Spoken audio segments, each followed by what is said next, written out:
কেমন করে ক্ষমা চাইব? এই প্রশ্নটা যতটা আমরা সহজ মনে করি, ব্যাপারটা কিন্তু ততটা সোজা সাপটা নয়।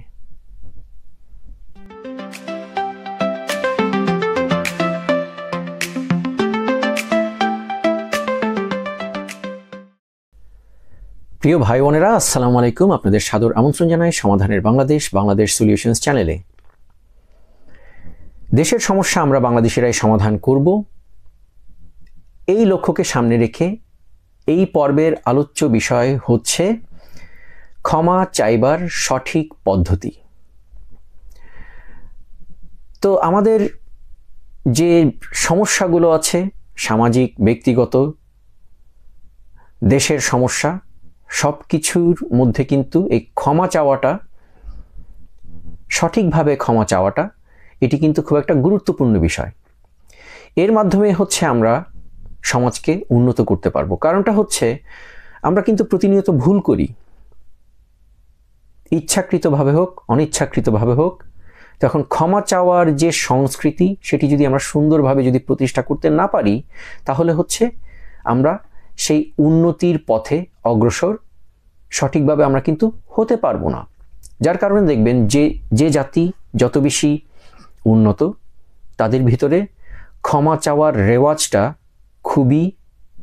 খুবই বেশি, এবং তারা দৈনন্দিন জীবনে তো অবশ্যই, জাতীয় জীবনেও তারা ক্ষমাটাকে স্বাভাবিকভাবে ধরে নিয়েছেন।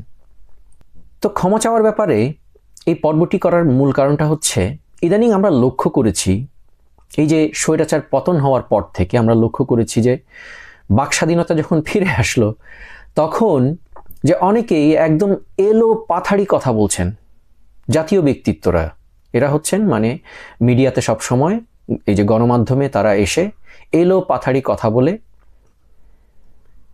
আমজনতার মাথা গরম করে, যখন আমছালা হারানোর অবস্থা, তখন হচ্ছে তারা দেখা যায় যে হচ্ছে দায় সারা গোছের কিছু ক্ষমা তারা চাচ্ছেন।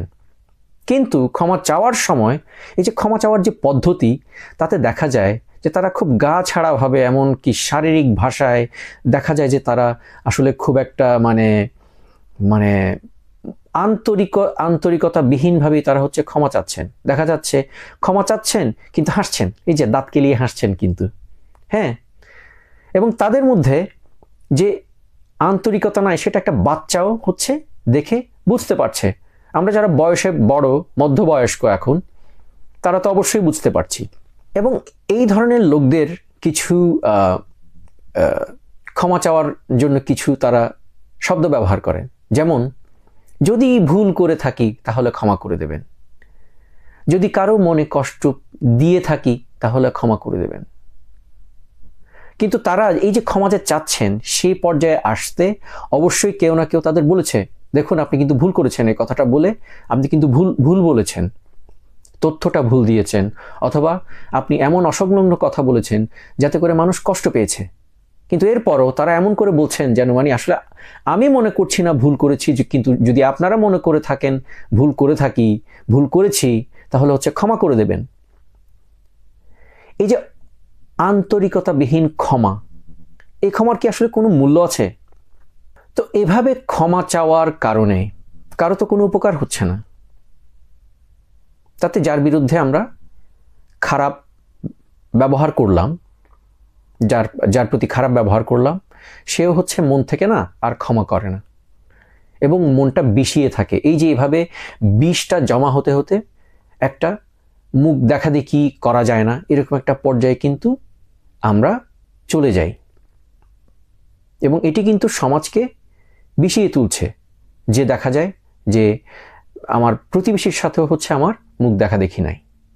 এটা কিন্তু সমস্যা সমাধানের জন্য কোনোভাবেই আমাদেরকে সাহায্য করবে না। আন্তরিকতাবিহীন ক্ষমা চাওয়ার চেয়ে না চাওয়াই ভালো, চুপ থাকাই ভালো। ক্ষমা মূলত 3 কারণে চাওয়া হয়। 1, দোষ ত্রুটি বা ভুল করলে। 2, কারো মনে বা শারীরিক কষ্ট দিলে। 3, দোষ ত্রুটি বা ভুল করে কারো মনে বা শারীরিক কষ্ট দিলে। এগুলোর কোনোটা হলেই সবাই ক্ষমা আশা করে। দোষ ত্রুটি বা ভুল করলে ক্ষমা চাওয়াটা ভদ্রতা। দোষ ত্রুটি বা ভুল করে কারো মনে বা শারীরিকভাবে কষ্ট দিলে ক্ষমা চাওয়াটা বাধ্যতামূলক হয়ে যায়। তবে আরেকটা জিনিস মনে রাখা উচিত যে ভুল বা দোষ না করে প্রয়োজনে, যেমন শাস্তি দেওয়ার প্রয়োজনে অথবা কাউকে ধরুন আটক করতে হচ্ছে, তখন কিন্তু শারীরিক বা মানসিকভাবে কষ্ট দিলে ক্ষমা চাওয়াটার কোনো প্রয়োজন নাই। অর্থাৎ প্রয়োজনে কাউকে কষ্ট দিতে হচ্ছে, যে কোনো কারণে হোক, তখন কিন্তু ক্ষমা চাওয়াটা ঐচ্ছিক হয়ে যায়। তবে ক্ষমা যেভাবেই চাওয়া হোক, আন্তরিকভাবে অথবা আন্তরিকতাবিহীনভাবে হোক, কিন্তু তাতে ক্ষমাটা যেন আমরা বাহ্যিকভাবে অন্তত আন্তরিকতা দেখিয়ে ক্ষমাটা যেন চাই। কারণ মানুষের মনে যে কি চলছে সেটা কিন্তু আমরা জানি না। তবে একজন মানুষ যদি অন্তত বাহ্যিকভাবে দেখান যে তিনি লজ্জিত তার ভুলের কারণে এবং তিনি ক্ষমা চাচ্ছেন এবং কোনো ধরনের কিন্তু রেখে ক্ষমাটা চাচ্ছেন না, একদম আন্তরিকভাবেই চাচ্ছেন, সেক্ষেত্রে সেটা মেনে নেওয়া ছাড়া আমাদের উপায় থাকে না। তবে অবশ্য যারা আমরা জানি যে অভ্যাসবশতই মিথ্যা কথা বলেন, তাদের ক্ষমা সেটা যতই আন্তরিকতা দেখা যাক বাহ্যিকভাবে, সেটি গ্রহণ করার কোনো কারণ আছে বলে আমি মনে করি না। আন্তরিক ক্ষমা চাওয়ার কয়েকটি লক্ষণ হলো: ক্ষমা চাওয়ার সময় না হাসা, কারণ হাসি পরিস্থিতির গাম্ভীর্যকে হালকা করে ফেলে। 2, শারীরিকভাবে আন্তরিকতার ছাপ প্রকাশ পাওয়া।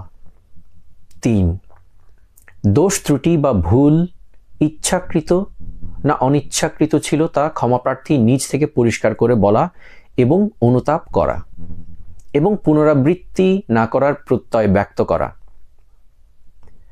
4, ক্ষতিগ্রস্তকে মানসিক বা শারীরিকভাবে আক্রান্ত করেছেন সেটা ক্ষমাপ্রার্থী নিজ থেকে নিঃশর্তভাবে স্বীকার করা, আর কষ্টটা যদি প্রয়োজনে দেয়া হয় তাহলে সে প্রয়োজনটা কি ছিল সেটা উল্লেখ করা। আর আপনি যদি ক্ষমা চাইতে চান তাহলে এই উপরের এই 4টি শর্ত পূরণ করেই ক্ষমা চান, না হলে ক্ষমা চেয়ে সময় নষ্ট করবেন না। এতে আপনি নিজের গ্রহণযোগ্যতাটাকে আরো বেশি কমিয়ে ফেলবেন।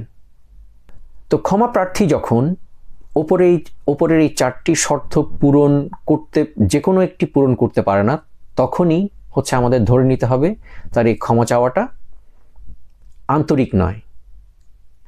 এ ধরনের লোকদের বর্জন করা উচিত এবং এদেরকে এড়িয়ে চলা উচিত, কারণ এরা দুমুখো সাপ। এদের ব্যাপারে সাবধান থাকি। আরও একটা বিষয় ক্ষমা চাওয়ার পরও যদি দেখা যায় যে আপনি একই ভুল বারবার করছেন, তাহলে সেই ক্ষমার কিন্তু কোনো মূল্য থাকে না। এবং এই ধরনের যদি স্বভাব আপনি দেখিয়ে থাকেন অথবা যদি দেখেন যে আপনি ক্ষমা চাওয়ার পরে একই কাজ করছেন, তাহলে এরপর থেকে সেই বিষয়ে আর কখনো ক্ষমা চাইবেন না, কারণ সেই ক্ষমার কোনো মূল্য নাই। আর অন্য কেউ যদি একইভাবে বারবার ক্ষমা চায় এবং বারবার একই ভুল করে এবং আরো বড় করে সেই ভুলটা করে, তাহলে তাদেরকে একেবারে বর্জন করা উচিত। তো প্রিয় ভাই বোনেরা, পুরো ভিডিওতে সাথে থাকার জন্য, আমার কথাগুলো শোনার জন্য অসংখ্য ধন্যবাদ। আগামী পর্বে আবার দেখা হবে। আসসালামু আলাইকুম।